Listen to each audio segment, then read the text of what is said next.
आज हम हिंदी में भारत की खोज बुक में देखेंगे पार्ट 4 युगों का दौर। तो इसकी समरी देखेंगे। युगों का दौर। मौर्य साम्राज्य का अवसान हुआ और उसकी जगह शंगु वंश ने ले ली, जिसका शासन अपेक्षाकृत बहुत छोटे क्षेत्र पर था। दक्षिण में बड़े राज्य उभर रहे थे और उत्तर में काबुल से पंजाब तक बाक्ट्री या भारतीय यूनानी फैल गए थे। मेनांडर के नेतृत्व में उन्होंने पाटलिपुत्र तक पर हमला किया, किंतु उनकी हार हुई। खुद मेनांडर पर भारतीय चेतना और वातावरण का प्रभाव पड़ा और वह बौद्ध हो गए। वह राजा मिलिंद के नाम से प्रसिद्ध हुए। बौद्ध आख्यानों में उसकी लोक प्रसिद्धि लगभग एक संत के रूप में हुई।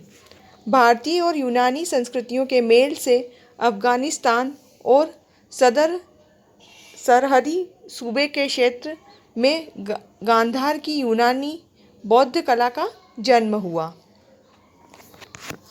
भारत के मध्य प्रदेश में सांची के निकट बेस नगर में ग्रेनाइट पत्थर की एक लाट है, जो हेलियोदो स्तंभ के नाम से प्रसिद्ध है।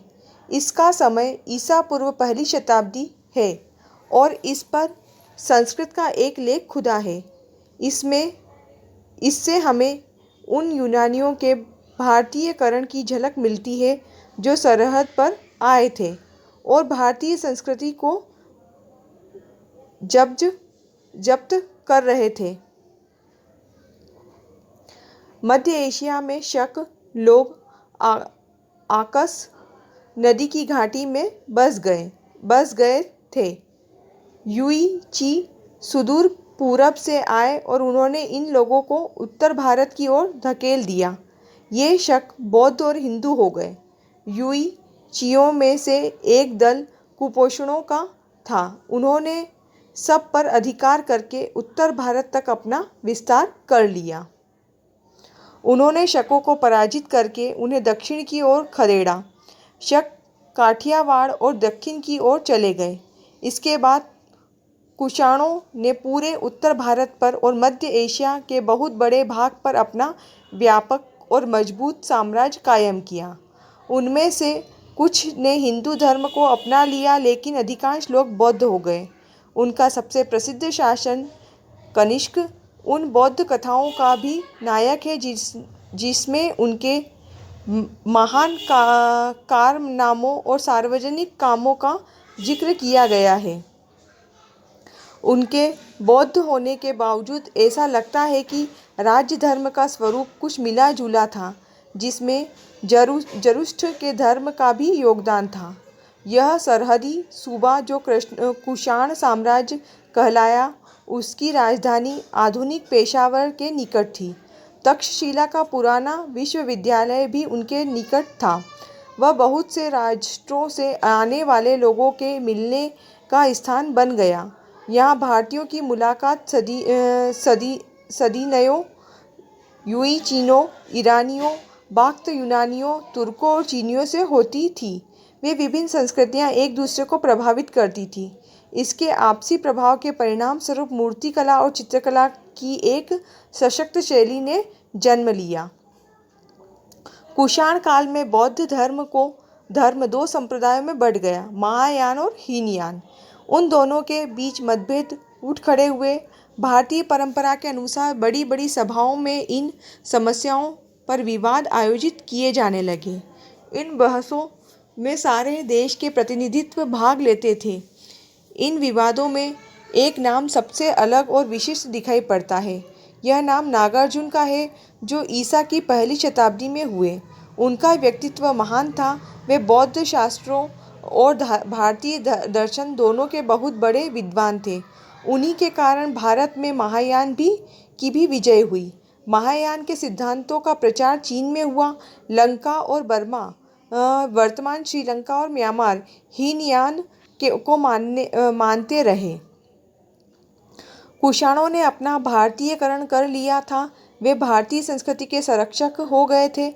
फिर भी राष्ट्रीय विरोध की एक अंतर्धारा उनके शासन के खिलाफ बराबर चलती रही।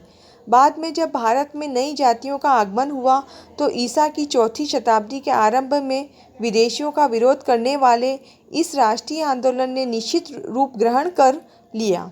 एक दूसरे महान शासक ने, जिसका नाम भी चंद्रगुप्त था, नए हमलावरों को मार भगाया और एक शक्तिशाली विशाल साम्राज्य कायम किया। इस तरह ईसा 320 में गुप्त साम्राज्य का युग आरंभ हुआ। इस साम्राज्य में एक के बाद एक कई महान शासक हुए जो युद्ध और शांति दोनों कलाओं में सफल हुए। लगातार हमलों ने विदेशियों के प्रति प्रबल विरोध भावना को जन्म दिया और देश के पुराने ब्राह्मण क्षत्रिय तत्वों को मातृभूमि और संस्कृति दोनों की रक्षा के बारे में सोचने के लिए मजबूर होना पड़ा।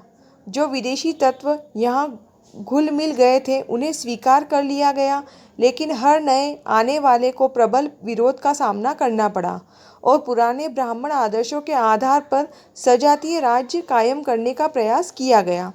लेकिन क्रमशः इन आदर्शों में ऐसी कर्ता विकसित होने लगी जो इनके स्वभाव के विपरीत थी। आरंभ में जब आर्य यहाँ उस स्थान पर आए जिसे उन्होंने आर्यवत या भारतवर्ष कहा था, तब भारतवर्ष के सामने समस्या यह थी कि इस नई जाति और संस्कृति के बीच समन्वय कैसे कायम किया जाए। भारत ने इस स्थिति का सामना करते हुए मिलीजुली भारतीय आर्य संस्कृति की मजबूत बुनियाद पर निर्मित एक स्थायी हल प्रस्तुत किया। दूसरे विदेशी तत्व यहाँ आए और जज्बत होते गए, लेकिन समय समय पर अजीब रस्मों रिवाजों वाले अजनबी लोगों के हमलों ने उसे हिला दिया।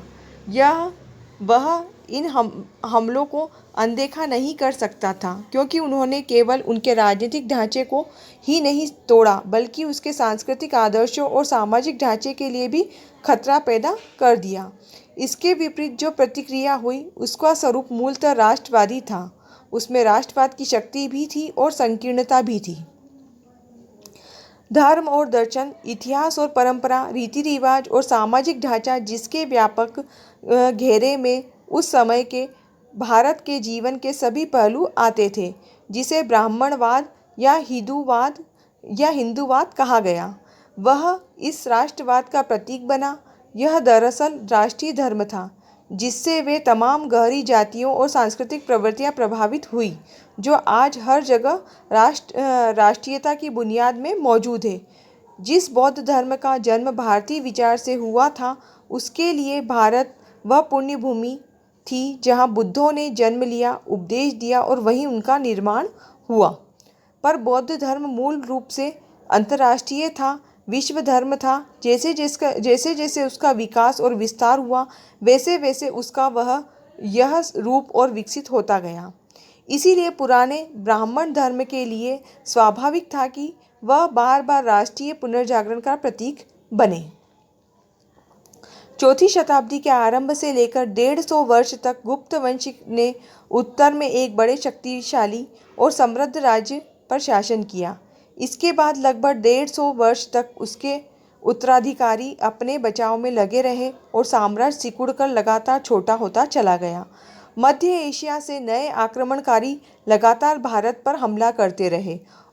ये गोरे हूण कहलाते थे, जिन्होंने मुल्क में बड़ी लूटमार की थी। उत्तर भारत में हूणों का शासन बहुत थोड़े समय रहा, लगभग आधी शताब्दी।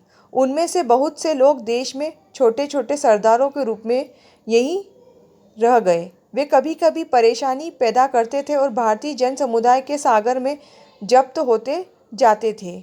इसमें से कुछ सरदार 7वीं शताब्दी के आरंभ में आक्रमणकारी हो गए। उनका दमन करके कन्नौज के राजा हर्षवर्धन ने उत्तर से लेकर मध्य भारत तक एक बहुत शक्तिशाली राज्य की स्थापना की। वे कट्टर बौद्ध थे। उनका महायान संप्रदाय अनेक रूपों में हिंदूवाद से मिलता जुलता था। उन्होंने बौद्ध और हिंदू दोनों धर्मों में विवाद किया। उन्हीं के समय में प्रसिद्ध चीनी यात्री हुआन त्सांग भारत आया था। 629 ईस्वी में हर्षवर्धन कवि और नाटककार था। उसने अपने दरबार में बहुत से कलाकारों और कवियों को इकट्ठा किया और अपनी राजधानी उज्जैनी को सांस्कृतिक गतिविधियों का प्रसिद्ध केंद्र बनाया। हर्ष की मृत्यु 648 ईस्वी में हुई थी। यह लगभग वह समय था जब अरब से रेगिस्तान से अफ्रीका और एशिया में फैलने के लिए इस्लाम सिर उठा रहा था। ये पाठ